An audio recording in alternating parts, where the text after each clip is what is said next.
เอกสารนี้ไปได้มาเมื่อไหร่ตอนไหนอย่างไรจากใครคะ คือเป็นเอกสารที่มีผู้หวังดีส่งลิงก์ขององค์การคลังสินค้าในช่วงที่มีการดีเบตมันเป็นเอกสารที่เป็นการยืนยันต่อข้อสงสัยของผมในคนวงการค้าก็มองว่าขนาดบ้าน10 ปีมันยังซุดเลยนักภาษาแร่ข้าว10 ปีที่เรียงมาโดยทั่วไปแล้วกองมันจะต้องซุดล่าสุดเอกสารที่ผมได้รับมาเป็นเอกสารที่ประกาศขององค์การคลังสินค้าลงเมื่อวันที่6 มีนาคมปี 67เนี่ยเมื่อไม่นานมานี้2 เดือนเพื่อต้องการจ้างเหมาทำความสะอาดและ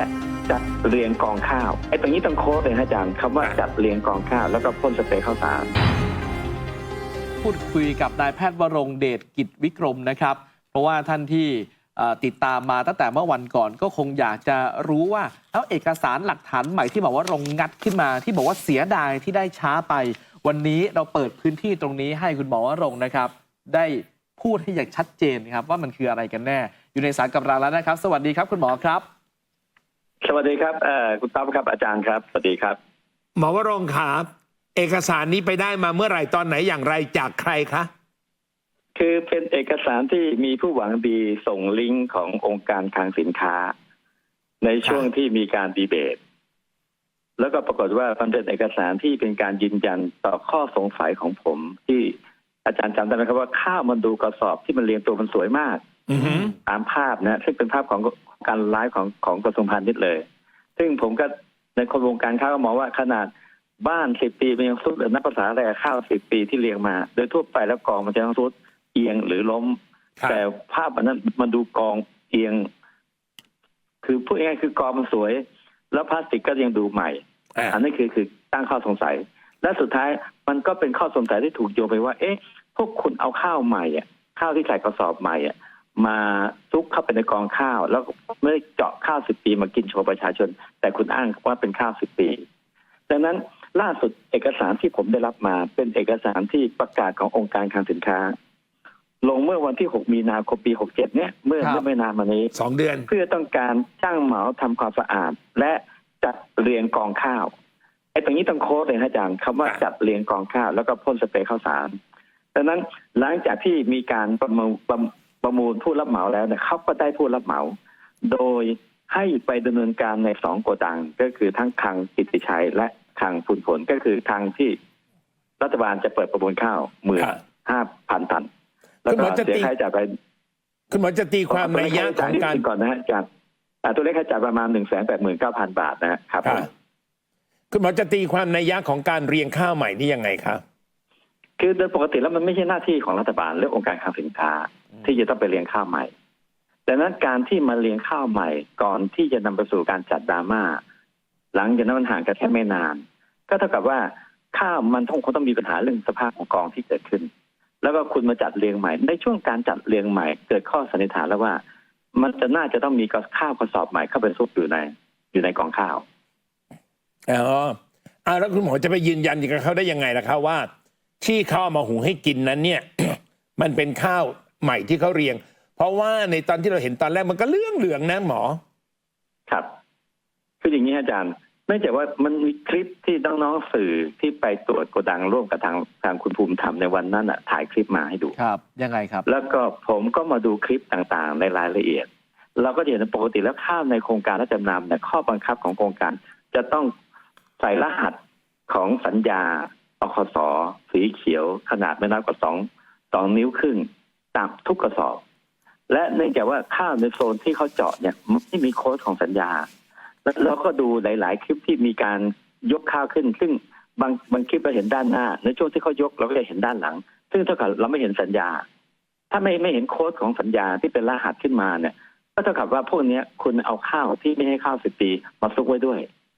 แล้วภาพการเจาะจานนึกภาพออกไหมภาพการเจาะมันไม่เจาะข้าวที่มีโค้ดของสัญญาเท่ากับคุณเจาะข้าวกระสอบใหม่นั้นเวลาคุณกินโชว์เนี่ยแสดงว่าข้าวพวกนี้มันไม่ให้ข้าว10 ปีแล้วก็เท่ากับว่าคุณไม่กินข้าว10 ปีโชว์ประชาชนเนี่ยอาจารย์ละ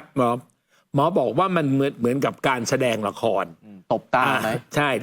หมอคิดว่าเขามีวัตถุประสงค์อะไรคะในการที่แสดงละครฉากนี้คือของพวกนี้นักการเมืองทำก็ต้องหวังผลทางการเมือง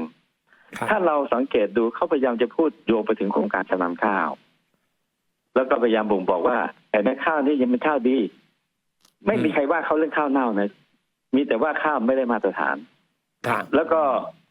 เขาต้องการจะบ่งบอกเห็นไหมเขายังประมูลข้าวเนี่ย10 ปีได้ราคาดีอยู่เลย เพื่อจะไปลบล้างหรือกลบเกลื่อนความผิดในอดีตที่ผ่านมาที่มีเพราะในอดีตที่ผ่านมามันมีข้าวเสื่อมสภาพ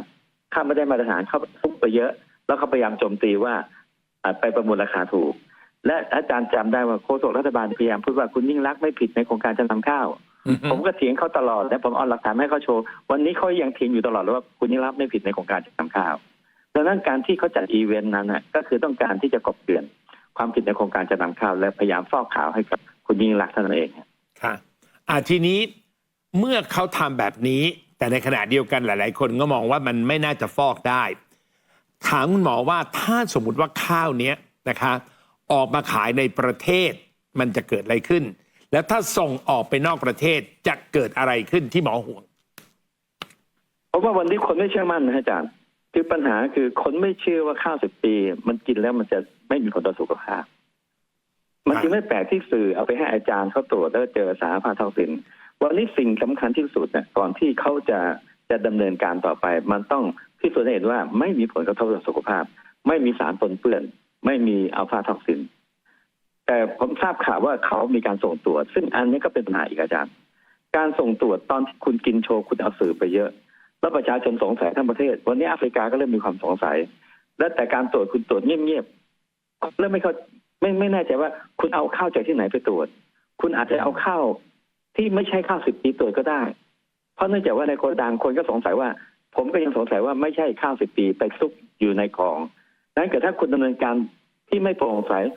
มันจะเป็นการทำลายแบรนดิ้งภาพลักษณ์ที่ดีของข้าวไทยทันทีอาจารย์อันนี้เนี่ยพี่ได้ฟังคลิปของคุณหญิงสุดารัตน์ก็บอกว่าถ้าเกิดว่ามีการออกไปขายต่างประเทศเนี่ยภาพลักษณ์ของข้าวไทยเนี่ยจะพังแน่ๆเลยเพราะจริงๆตอนนี้เนี่ยเราก็เสียแชมป์ให้กับเพื่อนบ้านไปแล้วถ้าหากว่าเราเอาข้าวนี้ไปขายต่างประเทศ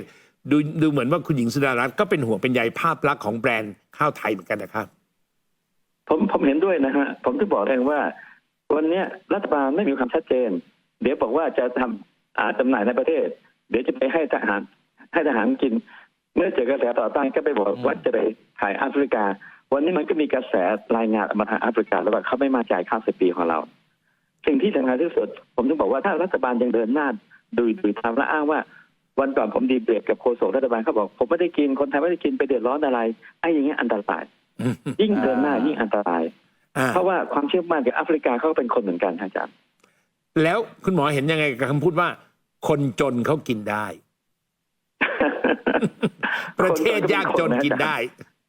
คือยังไงความปลอดภัยในอาหารเป็นเรื่องสำคัญนี่คือหลักมนุษยธรรมเลยนะเพราะผมจำได้ผู้ใหญ่ในวงการข้าวคุยกับผมในโครงการ UN Food นะจ๊ะเมื่อหลายปีที่ผ่านมาแค่มีลังหม้อเนี่ยเขายังโนติสกลับมาที่รัฐบาลนะนี่ไม่ได้หมายถึงว่ามีสารปนเปื้อนนะงั้นวันนี้ถ้าคุณยังไม่พิสูจน์สารปนเปื้อนสารแปลกปลอมต่างๆผมว่ามันอันตรายต่อภาพลักษณ์ของข้าวไทยคุณหมอครับคุณหมอคิดจะไปเอาคำตอบจากคุณสมศักดิ์ไหมครับว่าข้าวที่ให้กระทรวงสาธารณสุขมาพิสูจน์นั้นมาจากไหนเพราะว่าพี่ดูข่าวแล้วดูเหมือนว่าคุณสมศักดิ์บอกว่าข้าวมาแล้วล่ะอยู่ที่กระทรวงสาธารณสุขแต่ว่าเอามาจากไหนเนี่ยดูเหมือนคุณสมศักดิ์จะตอบไม่ได้คุณหมอคิดจะไปเอาคำตอบนี้จากคุณสมศักดิ์บ้างไหมคะ ผมเชื่อว่าสิ่งที่เกิดขึ้นที่รัฐบาลทำอย่างเงี้ยผมก็เรียกร้องนะอาจารย์ว่าคุณต้องทำให้เคลียร์เสร็จให้โปร่งใสตอนคุณจะพิสูจน์ตอนคุณกินโชว์แบบคุณชวนสื่อเยอะตอนเวลาคุณจะพิสูจน์กับทำเงียบๆแม้แต่รัฐมนตรีไม่รู้เลยว่าคุณลุงต่างจะไม่รู้เลยว่าเอามาจากตรงไหนเนี่ยวันนี้คุณต้องทำให้โปร่งใสอาจารย์ผมทำนายนะถ้าสมมติว่าผลออกมาสังคมจำนวนไม่น้อยก็ไม่แล้วใจว่าคุณเอามาจากตรงไหนคุณเอาข้าวดีมายัดไส้ส่งตรวจหรือเปล่าอันนี้คุณทำเงียบๆแบบนี้คุณเป็นคนทำเองครับอาจารย์นะคือมีเสียงเรียกร้องจากประชาชนว่าให้หน่วยงานของรัฐที่เชื่อถือได้กรมวิทยาศาสตร์บริการก็ดีกระทรวงสาธารณสุขก็ดีหรือว่าเราบรรดาอาจารย์มหาวิทยาลัยทางด้านเคมเทคทางด้านฟู้ดไซน์ให้ช่วยมาซึ่งรัฐบาลก็เหมือนจะตอบสนองว่าโอเคจะพิสูจน์ก็พิสูจน์ได้แต่ปัจจุบันนี้เราดูเหมือนไม่ทราบว่าข้าวที่เอามาเนี่ยเขาแรนดอมมาจากไหนอย่างไรแล้วจริงๆแล้วกระทรวงสาธารณสุขซึ่งมีหน้าที่ตรวจนั้นรัฐมนตรีก็ดูเหมือนบอกกับเราไม่ได้อันนี้เนี่ยมันจะทำให้ความเชื่อมั่นมีมากน้อยแค่ไหนครับหมอขา มันยิ่งทำลายเลยอาจารย์เพราะในเมื่อตอนที่อาจารย์ออสที่ท่านไม่คงไม่เสียหายเพราะว่าก็ผลสอบโดยที่สำนักข่าวสำนักหนึ่งเอาไปให้ตรวจสอบแล้วมีอัลฟาท็อกซินมากกว่า20 ppb นี่เป็นสกินนิ่งเทสพวกคุณเป็นคนเรียกร้องว่าเอามาจากไหนแลนด์ตับยังไงถูกต้องหรือเปล่าดังนั้นวันนี้สังคมแข่งใจการที่รัฐบาลทำเงียบๆผมว่ายิ่งอันตรายถ้ารัฐบาลโปร่งใสจริงก็เชิญตัวอาจารย์ออสด้วยก็ได้เชิญกรมวิทยาศาสตร์การแพทย์เชิญหน่วยงานไหนก็ได้ที่เขาสนใจแต่ละด้านตรวจถ้าเขามั่นใจนะหลายๆหน่วยงานตรวจมันยิ่งสร้างความเชื่อมั่นให้กับไม่ใช่คนไทยนะชาวโลกด้วยอาจารย์แต่การที่คุณทำเงียบๆวันรอวันที่คุณแถลงผมว่าสังคมก็ตั้งคำถามอีกครับเอาแล้วก็เข้าใจเจตนาของคุณหมอนะเดี๋ยวขอถามหมอคำสุดท้ายหมอครับหลายคนชื่นชมหมอในเรื่องของการพูดพร้อมหลักฐานที่เป็นคลิปและเอกสารแต่ก็มีข้อท้วงติงตรงบอกว่าคุณหมอแทนที่จะมานั่งพิสูจน์ว่าข้าว10 ปีกินได้ไหมคุณหมอนั้นกลับมาพิสูจน์เรื่องความผิดของยิ่งลักษณ์อันนี้ก็มีบางคนพูดอย่างนั้น ขออนุญาตให้ขอให้โอกาสหมอตรงนี้ช่วยอธิบายนิดนึงครับว่าทำไมหมอจำเป็นจะต้องโยงเอาเรื่องคดียิ่งลักษณ์เข้ามากับการพิสูจน์ว่าข้าว10 ปีกินได้ไหมมันอย่างนี้อาจารย์ไอ้การดีเบตกับคู่ดีเบตผมต้องการจะล็อกเป้าไอ้เรื่องโกดังนี้อย่างเดียวไอ้เรื่องข้าว10 ปีไอ้ว่ามีการข้าวใหม่เข้าไปซุกหรือไม่แต่คู่ดีเบตผมเป็นคนพูดเองว่ายิ่งลักษณ์ไม่ผิดโครงการจำนำข้าวโครงการจำนำข้าวไม่ผิดงั้นทำไมไม่แย่ได้เขาเปิดประเด็นนี้ขึ้นมาแล้วก็หลายครั้งเขาพูดอยู่เรื่อยเลยว่ายิ่งลักษณ์ไม่ผิดบอกว่ามันคดีอื่นเป็นคดีใหญ่ที่ไม่ผิดและอ้างศาลฎีกาได้อาจารย์ถ้าผมบอกให้มันเป็นศาลปกครองอันนี้โอเคถ้าศาลปกครองเป็นคดีอันนี้ได้ยินหมออ่านให้ฟังแล้วค่ะครับผมก็เลยต้องพยายามอธิบายต้องอธิบายให้เขาเข้าใจให้ประชาชนเข้าใจครับเอาละค่ะหมอวันนี้ขอบคุณมากนะคะได้ความกระจ่างเพิ่มขึ้นค่ะขอบคุณครับหมอวรงค์ครับครับยินดีครับสวัสดีครับคืออย่างจริงตอบอย่างที่บอกคุณหมอมีทั้งเอกสารมีทั้งคลิปแต่ที่นี่หลายๆคนก็เรากำลังจะพิสูจน์ว่าข้าว10 ปีกินได้หรือเปล่าและการพิสูจน์นั้นมันเป็นการจัดฉากที่เป็นเรื่องจริงแต่พอหมอเอาเรื่องนี้เข้ามาวันนี้เราก็ได้ยินจากปากหมอแล้วว่าก็เพราะว่าทางหมอชัยเองชอบพูดว่าคุณยิ่งลักษณ์ไม่ผิดหมอก็เลยจำเป็นต้องโยงเข้ากับคดีนะคะแล้วก็สิ่งที่หมอมีนั้นก็คือคำพิพากษาที่อ่าน word by word คำต่อคำยกคนวันนั้นก็หยิบมาด้วยนะฮะแต่เวลาไม่พอนะครับท่านผู้ชมครับช่วงนี้เดี๋ยวติดตามเรื่องดีมากกลับมาช่วงหน้าครับเรามาดูแรงสั่นสะเทือนหน่อยหลังการเสียชีวิตของบุ้งทะลุวังสักครู่นะครับ